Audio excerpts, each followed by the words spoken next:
Hello, everyone, and a very warm, quiet welcome to Laura and Lullabies.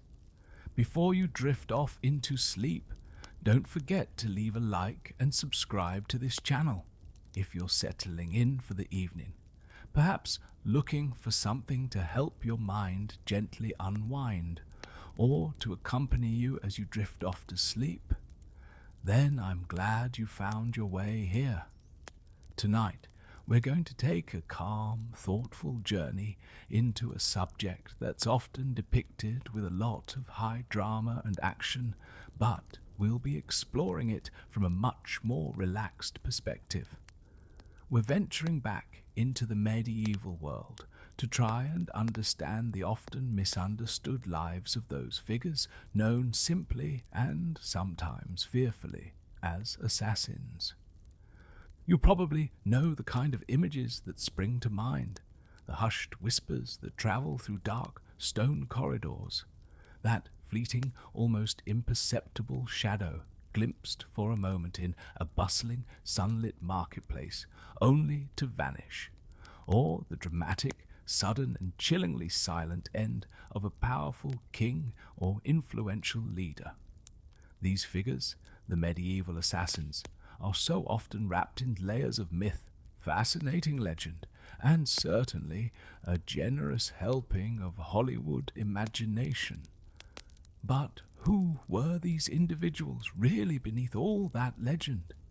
Did those iconic hooded figures, their faces always hidden, truly perform daring leaps across moonlit rooftops, their infamous hidden blades always at the ready?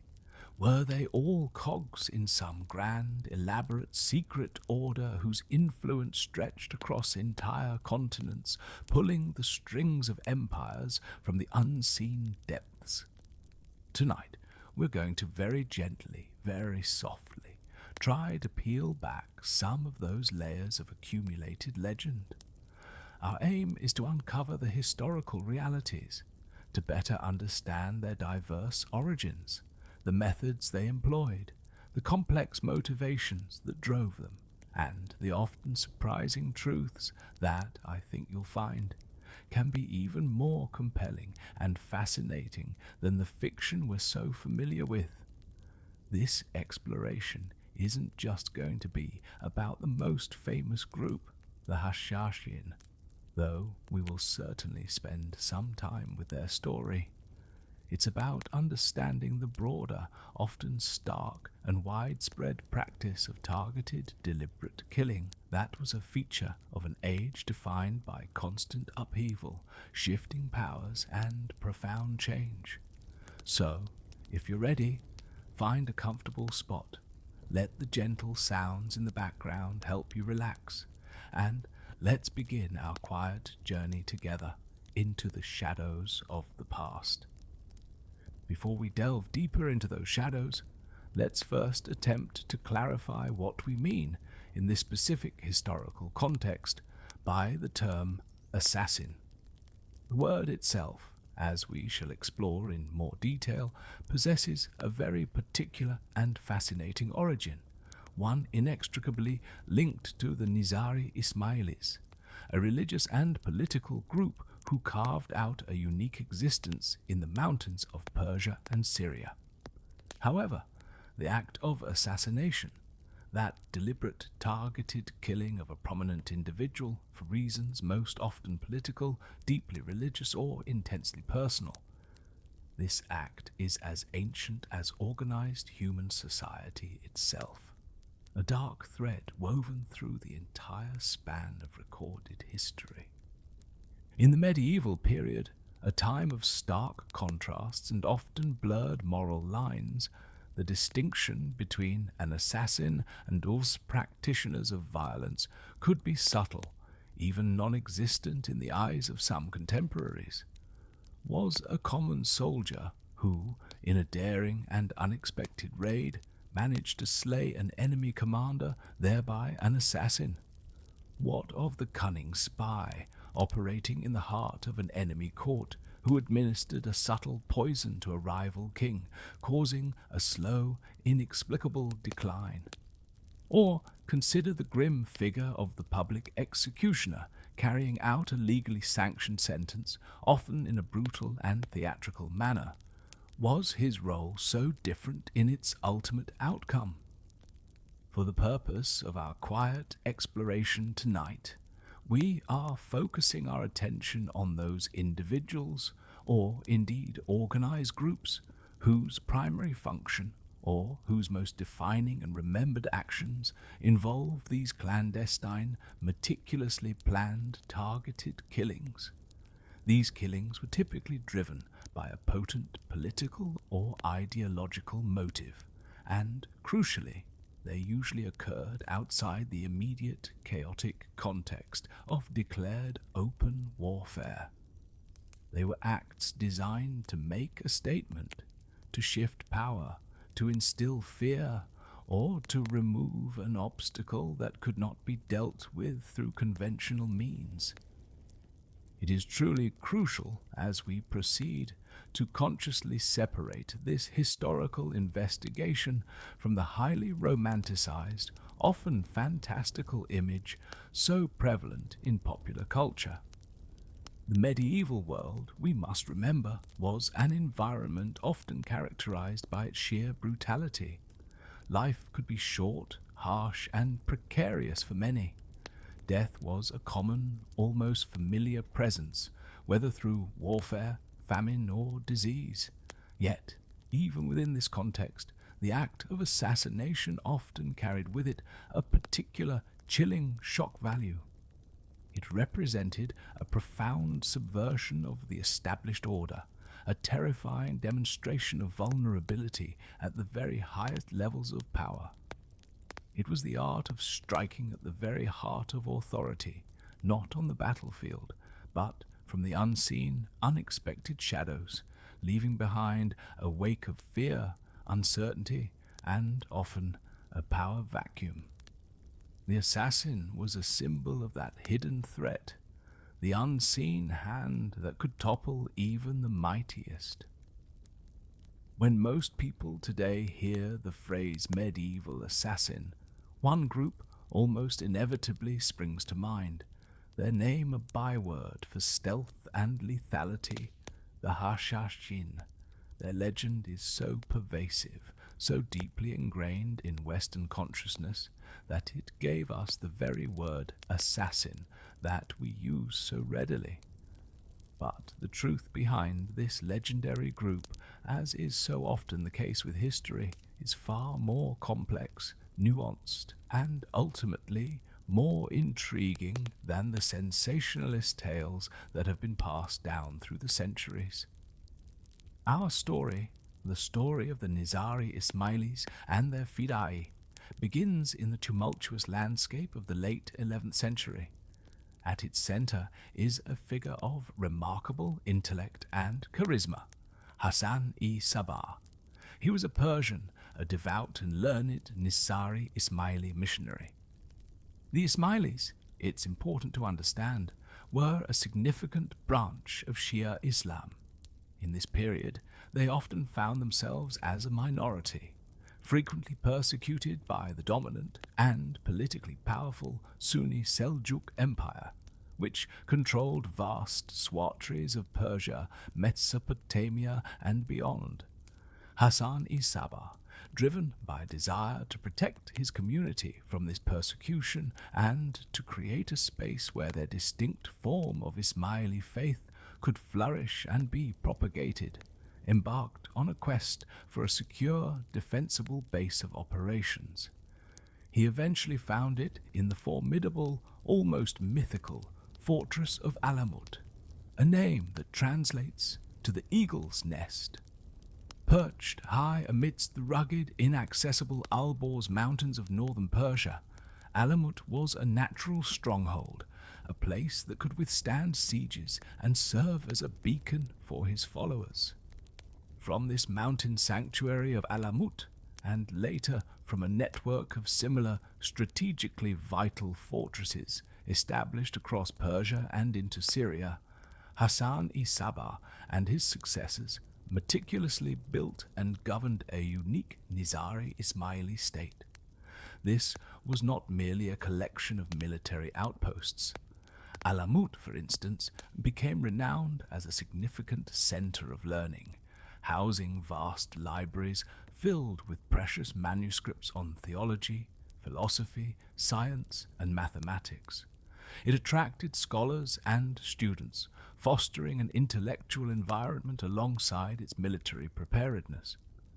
However, this fledgling Nizari state was perpetually surrounded by larger, overtly hostile powers. They were vastly outnumbered, their resources limited in comparison to the sprawling empires that viewed them with suspicion and enmity. To ensure their survival, to protect their way of life and their beliefs against such overwhelming odds, they understood that conventional warfare alone would not suffice. They needed a different kind of weapon, a more precise and psychologically potent instrument of statecraft. And so, the fidai, the devotees, or those who sacrifice themselves, came into being. It is precisely here, at the intersection of historical necessity and external perception, that the legends surrounding the Hashashin begin to diverge most sharply from the probable reality. The accounts of the Venetian traveller Marco Polo, written considerably later in the late 13th century and likely based on second-hand stories, rumors, and perhaps even deliberate misinformation, painted a lurid and sensational picture. Polo described young men being drugged with hashish, then spirited away to a secret, intoxicatingly beautiful garden of paradise filled with wine, women, and every conceivable earthly delight. They were allegedly told that this was a foretaste of the heaven that awaited them if they died in the service of their master. This narrative, which gave rise to the term hashashin, supposedly meaning hashish eaters, became incredibly popular in Europe and has colored perceptions ever since. However, contemporary Ismaili sources and most modern scholarship suggest this is largely, if not entirely, a fabrication, a piece of hostile propaganda designed to demonize and delegitimize the Nizaris. There is very little credible, contemporaneous evidence to support the idea of widespread drug use as a primary tool for indoctrination or control. The logistical challenges of maintaining such elaborate gardens and deceptions in remote mountain fortresses also make this scenario highly improbable. What is abundantly clear from more reliable sources is that the Nizaris, and particularly their elite operatives, the Fidai, were individuals characterized by an intense, unwavering devotion. Their indoctrination, far from relying on narcotics and illusory paradises, was likely a potent and carefully cultivated combination of deep religious conviction, an unshakable loyalty to their imam, their spiritual leader, and to temporal leaders like Hassan-i Sabah, and a profound belief that they were engaged in a righteous struggle for justice and the true interpretation of their faith against what they perceived as tyranny and oppression. They likely saw themselves not as mindless, drug-addled killers, but as dedicated, spiritually enlightened warriors, instruments of a divine will, willing to make the ultimate sacrifice for a cause they held sacred. Their commitment was forged in study, in prayer, and in a shared understanding of their precarious position in a hostile world. The internal structure of the Nizari state was hierarchical and well organized, with various levels of initiation and knowledge. At the apex was the imam, the spiritual guide. Below him were dais, missionaries or summoners, and various ranks of believers. The Fidai were the most visible and, in the eyes of their enemies, the most terrifying arm of this state. They were the devotees, the ones selected and trained for the most dangerous and sensitive missions, often missions from which there was little expectation of return. It's essential to understand them not simply as assassins in the modern, often criminal connotation of the word. Rather, they were agents of a recognized, albeit controversial, political and religious entity, carrying out specific policies designed to ensure the survival and advance the interests of the Nizari Ismaili community. Their actions, however shocking to outsiders, were framed within their own worldview as necessary, just, and divinely sanctioned. So, if not through drugged stupors and false paradises, how then were these fidai trained? We must dispel the romantic notion of shadowy, identical dojos churning out legions of indistinguishable hooded killers. The reality of their training was undoubtedly far more rigorous, multifaceted, and intellectually demanding than such simplistic images suggest. Yes, physical prowess, agility, and exceptional combat skills, particularly with concealable weapons like the dagger, were undeniably essential components. They would have undergone strenuous physical conditioning to endure long journeys, difficult terrain, and the rigors of infiltration and combat. But of equal, if not arguably greater, importance were their intellectual and observational capabilities. A fidai often needed to spend protracted periods, months, sometimes even years, living deep under cover, infiltrating enemy courts, cities, or military encampments. This demanding task required an extraordinary aptitude for learning foreign languages, mastering local customs and dialects, and often acquiring and practicing a legitimate trade or profession to serve as a plausible cover. They had to become masters of disguise, not just in terms of altering their appearance, but in adopting entirely new personas, becoming adept at deception and social interaction in unfamiliar environments. Patience, and almost preternatural patience, was a cardinal virtue. These were not impulsive individuals. Their missions were not acts of spontaneous rage, but rather meticulously planned, carefully orchestrated operations. They would dedicate themselves to studying their targets' daily routines, their security arrangements, the vulnerabilities in their defenses, potential escape routes, and the broader political implications of their actions. This was a high-stakes game of intelligence gathering, strategic thinking, and precise execution, as much as it was about the final decisive strike. Therefore, it is perhaps more accurate to think of them less as the acrobatic, almost superhuman ninjas of popular fiction, and more as highly skilled, deep-cover intelligence operatives akin to modern special forces, but operating with the added, powerful dimension of an unwavering, all-consuming religious faith that fueled their willingness to sacrifice everything. The Nizari Fidai became particularly infamous and widely feared for their characteristic method of operation, the use of the dagger, often wielded in a highly public, crowded place, such as a mosque, a marketplace, or even within the target's own court or military camp. This choice of method was not solely about efficiency or the element of surprise. It was a deliberate, calculated act of psychological warfare. To successfully assassinate a powerful vizier, a regional caliph, or a prominent crusader king in broad daylight, surrounded by his own guards and followers, was a stark and terrifying demonstration of the Nizaris' reach, their audacity, and their apparent fearlessness.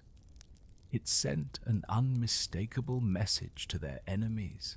No one, no matter how powerful or well protected, was beyond their grasp.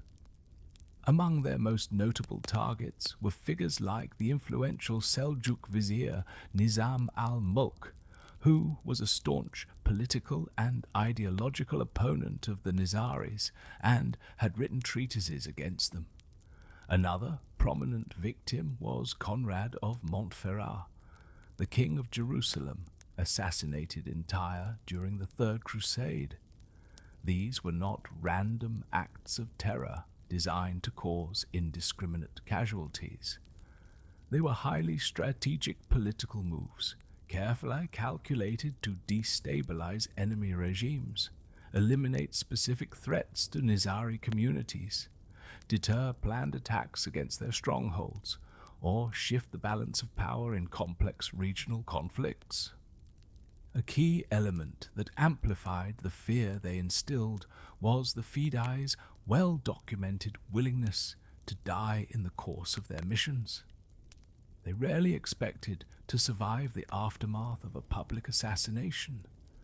This willingness to embrace martyrdom, to sacrifice their own lives for their cause, made them exceptionally dangerous and unpredictable adversaries. This wasn't simply murder in the conventional sense. It was a profound public statement, a ritualistic act of defiance and devotion. It is this dramatic, often public and seemingly suicidal nature of their missions that so deeply shocked their contemporaries and firmly cemented their fearsome reputation throughout the entire medieval world, from the courts of the Middle East to the kingdoms of Crusader Europe, where tales of their exploits, often exaggerated, spread like wildfire. While the Nizari Ismailis, the legendary Hashashin, are undoubtedly the most famous and extensively documented group associated with medieval assassination, it is crucial to understand that the practice of targeted killing for political or personal ends was by no means exclusive to them. The medieval world, across diverse cultures and geographical regions, was rife with political intrigue, dynastic rivalries, religious conflicts, and personal vendettas, all of which frequently spilled over into acts of assassination. In medieval Europe, for instance, assassination was often a somewhat blunter, though no less effective instrument of political ambition or the desperate struggles for dynastic succession. Kings, powerful nobles, influential bishops, and other prominent church figures frequently found themselves the targets of such plots. One only needs to consider the turbulent succession crises that periodically plagued kingdoms like England, France, or the various principalities within the Holy Roman Empire. A rival claimant to a throne, a disgruntled baron, or a powerful faction at court might well decide that the quiet, or sometimes not so quiet, removal of an inconvenient individual was the most expedient path to achieving their goals. Unlike the highly organized and ideologically driven Fidai of the Nizaris, these European assassinations were rarely carried out by members of a dedicated, ideologically unified secret order. More commonly, the perpetrators were rivals who hired common thugs or desperate men, disgruntled knights seeking to advance their own positions, or sometimes, chillingly, even close family members driven by ambition or fear. The motivations in these cases were usually more overtly secular. The acquisition of power, the control of land and resources, or the settling of long-standing feuds and a thirst for revenge. The infamous murder of Thomas Becket, The Archbishop of Canterbury, in his own cathedral in 1270, instigated by knights who apparently believed they were acting on the implicit wishes of King Henry II of England, starkly illustrates how even ambiguous royal desires or frustrations could be interpreted by zealous followers as a license to kill, leading to assassination that sent shockwaves across Christendom. Beyond the swift lethality of the blade, there existed another, perhaps more insidious and deeply feared tool in the assassin's repertoire: poison. The fear of poisoning was a constant, gnawing anxiety in the opulent but often treacherous medieval courts, where power was highly concentrated and bitter rivalries festered beneath a veneer of civility.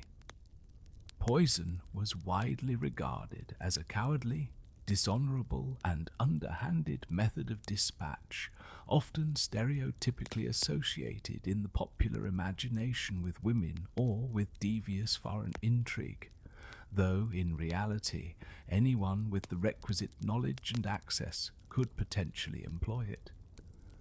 The challenge for medieval societies lay in the extreme difficulty of definitively identifying poisons and proving foul play with the limited medical and forensic knowledge of the era.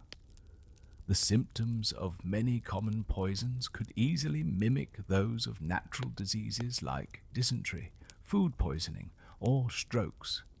Accusations of poisoning were therefore common, particularly upon the sudden death of a high-status individual, but concrete, irrefutable proof was exceedingly rare.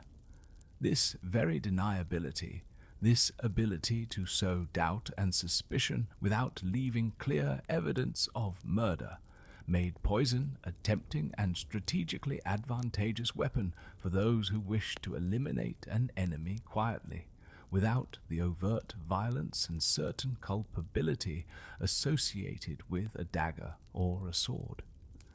The paranoia was such that many rulers employed food tasters, whose job it was to sample every dish before it reached the royal lips, a grim testament to the pervasive fear of this silent killer. And then, of course, there was the individuals who engaged in killing for more straightforward pecuniary reasons, the simple hired killers, the blades for hire, in a world where life, for many, could be tragically cheap and where loyalties could be fluid and easily bought. Mercenaries, hardened ex-soldiers, desperate outlaws, or simply ruthless individuals with a particular set of skills could often be paid to eliminate someone. These individuals were not necessarily assassins in the sophisticated, ideologically committed sense of a Nizari Fidai. They lacked the deep religious conviction or the elaborate training in infiltration and disguise, but they served a similar functional purpose for those who possessed sufficient wealth and a pressing grievance or ambition. The Italian city-states during the Renaissance, a period that slightly postdates our primary medieval focus but grows out of its traditions, became particularly notorious for their sophisticated and frequent use of condottieri, mercenary captains who often had their own bands of loyal soldiers, and specialized hired assassins to settle intricate political scores and family vendettas. However, the underlying principle was certainly present much earlier in the medieval period. If you possessed the necessary coin and the discretion to find the right contacts, you could likely find someone, somewhere, willing to undertake the grim task of doing your dirty work, no questions asked, beyond the price. So, having considered the different contexts and types of assassins, what might the daily life of a truly dedicated assassin, particularly one in the highly specialized mold of a Nizari Fidai, or perhaps a similarly skilled operative employed by a European power, actually have looked like? Much of this, admittedly, must remain speculative, carefully pieced together from our understanding of their known methods. The immense demands of such a dangerous profession, and the general conditions of the medieval world. It would certainly not have been a life of constant, thrilling action as often portrayed. Absolute, unyielding secrecy would have been the paramount concern, the bedrock upon which their entire existence was built. An assassin's greatest weapon, perhaps even more so than their skill with a dagger or poison, was their anonymity, their ability to remain unseen, unknown, and unsuspected. This fundamental requirement likely translated into a life of profound, almost monastic isolation, even from many of their own comrades, except for the most essential, carefully managed contact for receiving instructions or reporting intelligence. They could not afford the luxury of forming close personal relationships, as these could become vulnerabilities. They could not draw undue attention to themselves in any way. Their true identity, their ultimate purpose, would have been a closely guarded secret, known only to a very select few within their organization or to their direct employers. For those fidei or agents engaged in deep cover operations, this existence of secrecy meant living a continuous, elaborate lie, perhaps for many months, or even for several painstaking years. It required maintaining a convincing cover identity, diligently practicing a mundane trade or profession, cultivating a seemingly ordinary, unremarkable existence, all the while patiently, vigilantly waiting for the precise order or the opportune moment to finally strike their designated target. The mental strain of such a double life must have been immense. A significant, perhaps even the largest portion of an assassin's time would not have been spent in active combat or in the immediate act of killing, but rather in the painstaking, meticulous process of observation and information gathering. Reconnaissance was absolutely critical to the success of any mission and to the survival of the operative. They would need to dedicate countless hours, days, and weeks to patiently studying their target's habits, their daily and weekly routines, the intricate details of their security arrangements, guard patrols, fortified locations, trusted retainers.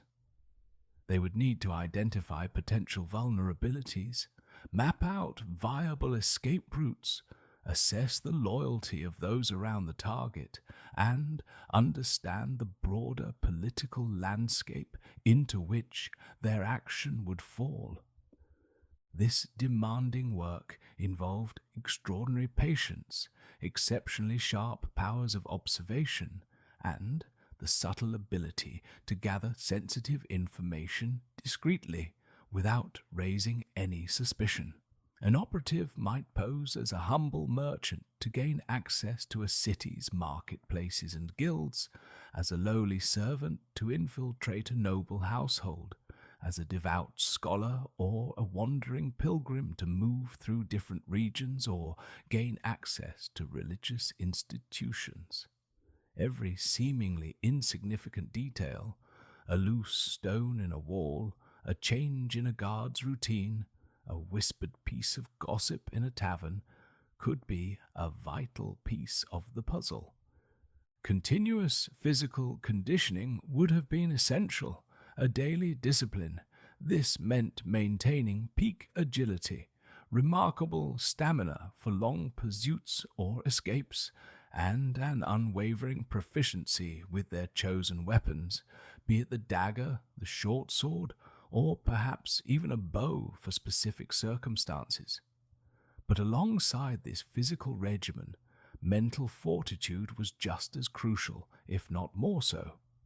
An assassin needed the ability to remain preternaturally calm under conditions of extreme pressure, to think clearly and decisively in life-threatening situations, to endure profound hardship, solitude, and the constant gnawing fear of discovery.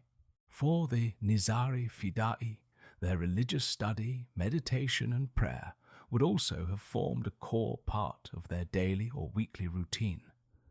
These practices would serve to reinforce their deep commitment, their sense of purpose, and their unwavering belief in the righteousness of their cause, steeling their resolve for the ultimate sacrifice.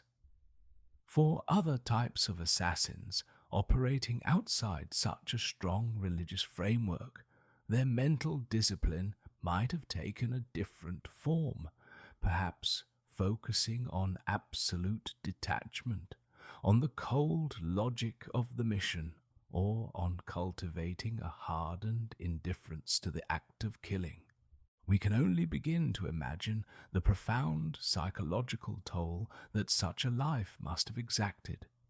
Living a life of constant, unremitting vigilance, of perpetual deception, where every stranger could be a threat and every interaction a potential trap, coupled with the ever-present looming shadow of discovery, capture, torture, and certain death.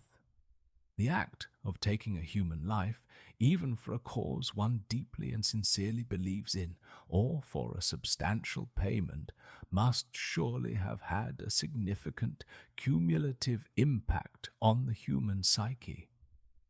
Were these individuals entirely devoid of emotion, cold automatons of death?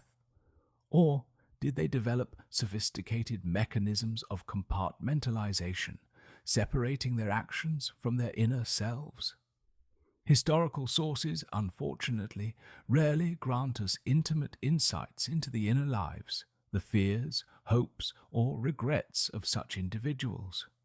They are often portrayed by their enemies as monstrous and by their allies, if at all, as heroic. But it is difficult to conceive that such an existence, lived so close to violence and betrayal, would not leave indelible marks upon their souls. The commitment required was immense, often demanding a total submersion of their personal identity into the cause or the contract. An assassin, no matter how skilled or devoted, is only as effective as their tools and their mastery in employing them. Let us now turn our attention to the arsenal, both the literal weapons they carried and the more figurative but equally vital tools of their deadly trade. The dagger, without doubt, remains the archetypal assassin's weapon, and for very sound reasons. It is relatively small, making it easily concealable beneath clothing, within a boot, or even disguised as an everyday object.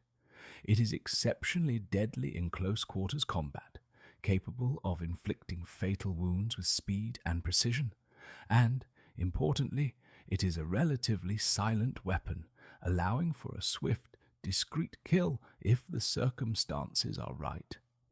Various types of daggers existed in the medieval period, each suited to different purposes. The robust rondel dagger, with its disc-shaped guard and pommel, was excellent for thrusting and could potentially penetrate armor.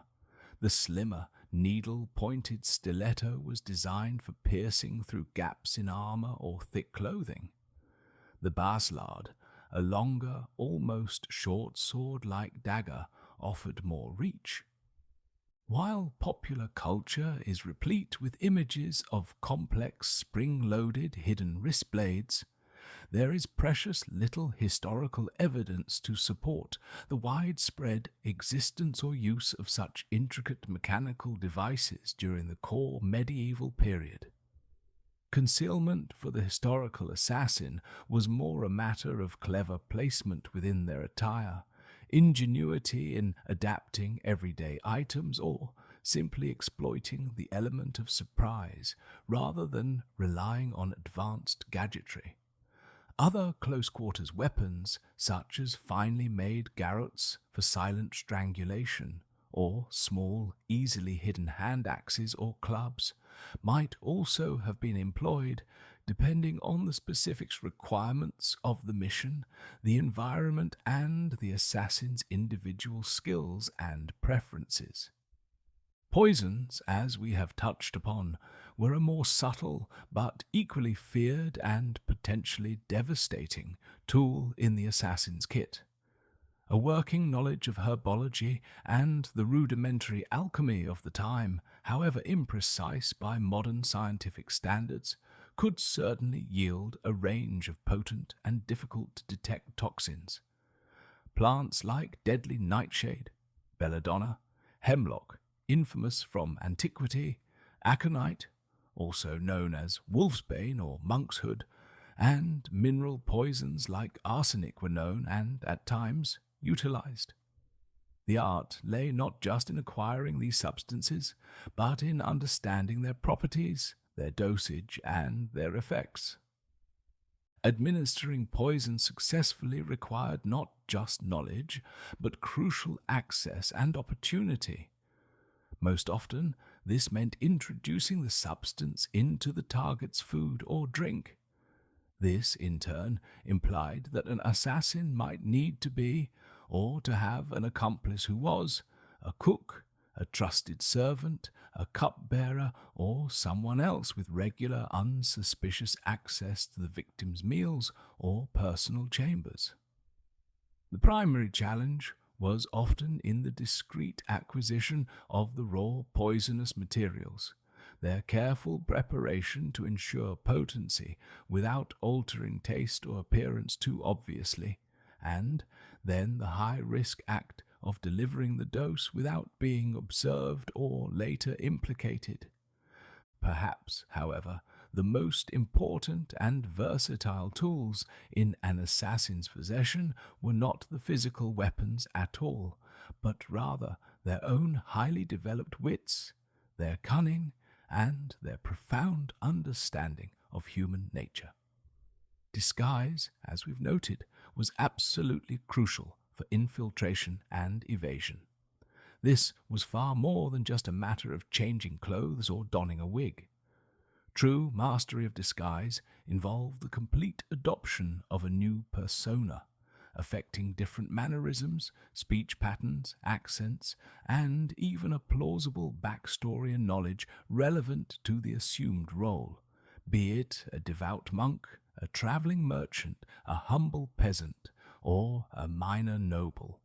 Infiltration itself could involve a wide array of techniques, ranging from the physically demanding act of scaling a castle wall under the cover of darkness, to the far more patient and psychologically complex process of slowly, meticulously working one's way into a target's confidence and inner circle over a period of many months or even years. And central to both disguise and infiltration was the art of social engineering, the subtle manipulation of people to gain information, access, or assistance. An effective assassin needed to be a social chameleon, capable of quickly reading people in complex social situations, identifying and exploiting weaknesses in character or security, and turning circumstances to their advantage. They were actors, psychologists, and strategists rolled into one. What profound forces, what deeply held beliefs or desperate circumstances drove individuals to undertake such inherently dangerous, morally fraught, and often suicidal missions? The motivations behind the actions of medieval assassins were as varied and complex as the individuals themselves, reflecting the turbulent tapestry of the age. For groups like the Nizari Ismaili Fidai, the primary overarching motivation was undeniably religious and political in nature. They sincerely and fervently believed that they were serving God, that they were defending their community and their unique interpretation of Islam from persecution and annihilation. They saw themselves as instruments of a divine will, fighting for a just and righteous cause against oppressive, tyrannical regimes. Their actions, however shocking and brutal they might have appeared to outsiders, were, in their own eyes, entirely legitimate, divinely sanctioned, and ultimately a path to spiritual salvation. This powerful, all-consuming conviction, this unwavering faith, is what allowed them to face almost certain death with such apparent equanimity and resolve. In the more overtly secular and often ruthlessly pragmatic world of European courtly intrigue and baronial power struggles, the motivations for assassination frequently revolved around the raw acquisition and consolidation of power, eliminating a troublesome rival for the throne, silencing a vocal political opponent who threatened one's influence, or violently usurping control of a territory or title. These were common drivers. Personal revenge also served as a potent and enduring catalyst. A slighted noble, a dispossessed family member, someone who had suffered a grievous wrong at the hands of another. The burning desire to avenge such an injustice could fester for years, eventually culminating in a meticulously planned plot of assassination, seen as the only way to restore honor or balance the scales. And, of course, sometimes assassinations were driven by fear, undertaken as a grimly preemptive measure. One might kill an enemy because of a genuine or perceived fear that the enemy was plotting to kill them first, or an assassination might be carried out to prevent a perceived future threat, to remove a rising power before they became too strong to challenge. In the dangerous game of medieval politics, striking first could often seem like the only guarantee of survival. And finally, we must not overlook a motivation that, while perhaps less ideologically grand, was undeniably powerful: simple financial gain. For skilled mercenaries, for hardened individuals with a particular talent for violence but few moral scruples, or for those driven to desperation by poverty, assassination could simply be a job, a dark transaction. A powerful lord, a wealthy merchant embroiled in a bitter trade dispute, or even a rival city-state seeking to weaken an adversary, might be willing to pay handsomely and discreetly for the permanent removal of an inconvenient person. In these instances, any veneer of ideology or higher purpose often took a distinct back seat to the cold, hard allure of cash, of gold and silver that could purchase influence, comfort, or simply survival in a harsh world. Like all things born of the medieval era, the specific age and prominence of these particular types of assassins, especially the highly organized and ideologically driven groups, eventually waned and transformed, though the practice of assassination itself in various forms has, of course, tragically continued throughout human history. The Nizari Ismaili state, centered around its legendary and seemingly impregnable fortress of Alamut, ultimately faced an insurmountable and devastating threat in the mid-13th century: the relentless and overwhelming Mongol invasions. The vast armies of Hulagu Khan, a grandson of Genghis Khan, swept across Persia with terrifying force. They systematically besieged and dismantled the Nizari strongholds one by one. Alamut itself, the Eagle's Nest, fell to the Mongols in 1256, its famed libraries largely destroyed, its fortifications razed. In Syria, the Nizari power was subsequently curtailed by the rising Mamluk Sultanate. While Nizari Ismaili communities survived these cataclysms and indeed continue to exist peacefully to this day, their ability to project political power through the dramatic and fearsome actions of the Fida'i was largely, if not entirely, extinguished by these devastating events. In Europe, a different set of factors contributed to a gradual shift. The slow but steady consolidation of larger, more stable nation-states under the authority of increasingly powerful monarchs began to establish stronger central governments. These governments developed more sophisticated legal systems, more effective methods of enforcement, and standing armies. This changing landscape gradually made overt political assassination a far riskier, though still occasionally practiced endeavor, with a higher chance of retribution from a strengthened state. Yet, despite the decline of their historical prominence, the legend of the medieval assassin, and particularly the almost mythical figure of the Hashashin, not only endured but grew and evolved over the centuries. Their tales, often embellished, exaggerated, and sensationalized by Crusader chroniclers, European travelers, and later writers, captured the popular imagination with an enduring grip. They became potent archetypes of the silent, enigmatic, and deadly operative, the skilled individual fighting from the shadows, often against seemingly insurmountable odds, for a hidden cause. This potent and enduring legacy is incredibly visible and influential in our culture today.